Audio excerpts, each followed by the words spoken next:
கண்டா வர சொல்லுங்க. என்ன சொல்லுங்க? இந்த தொகுதி எம்பி ஓட்டு வாங்கிட்டு போனார். காலாவதியான கலாநிதி காலாவதி ஆயிட்டார் அவர். அந்த காலாவதியான கலாநிதி நன்றி சொல்ல கூட வரல. நன்றி சொல்ல கூட வராத ஒரு எம்பி பாராளுமன்றத்தில் போயிட்டு தமிழ்நாட்டினுடைய உரிமைகளை பற்றி பேசினா போயிட்டு சுண்டல், பஜ்ஜி, வடை, டீ இதை மட்டும் சாப்பிட்றதுக்கு மக்களுடைய வரி பணத்தில் ஒரு எம்பி டெல்லிக்கு போகணுமா? போகக்கூடாது. அப்படி 5 வருஷத்தை வீணாக்கின ஒரு எம்பிகள் திராவிட முன்னேற்ற கழகத்தை சார்ந்த எம்பிகள்.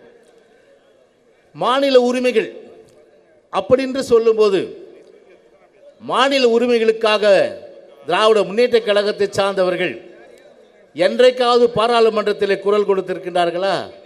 கிடையாது.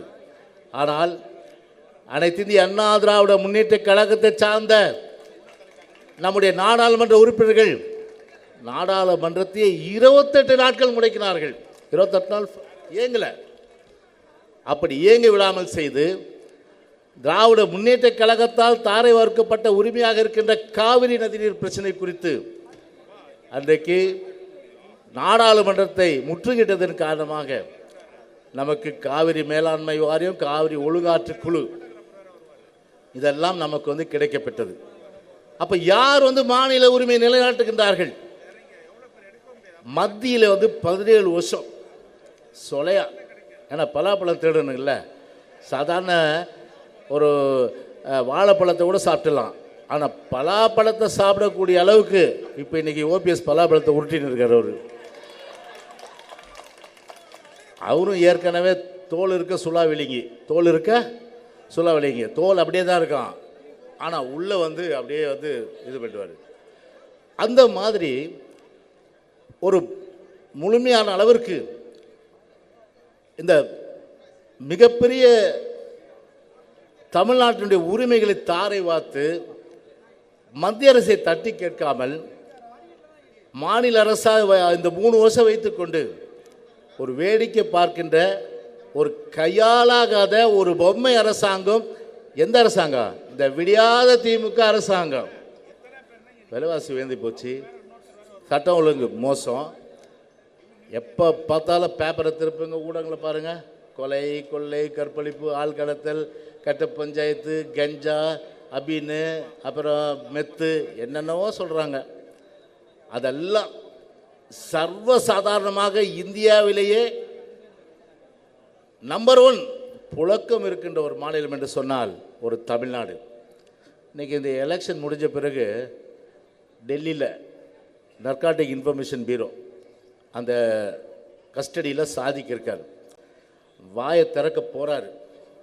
வாயை திறந்த உடனே கம்ப்ளீட்டாக கருணாநிதி குடும்பம் உள்ளே போகின்ற ஒரு நிலைமை தான் நிச்சயமாக உருவாகும்.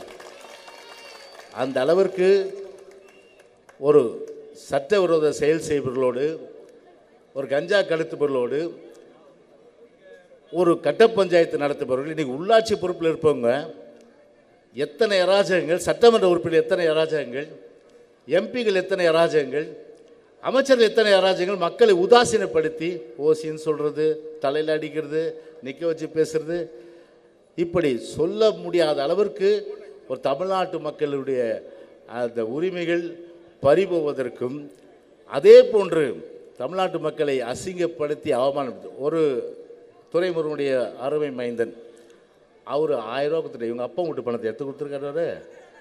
நீ நம்ம கட்டுற வரி பணத்தில் தானே கொடுத்துருக்காங்க. யார் அப்போ விட்டு போனான்? அதுவும் 2 கோடி பேருக்கு கொடுக்குன்னு சொல்லிட்டு கிளுகிழுப்பு காட்டி குழந்தைய ஏமாத்துற மாதிரி ஓட்டை வாங்கிட்டு இப்போ பாதி பேருக்கு இல்லை.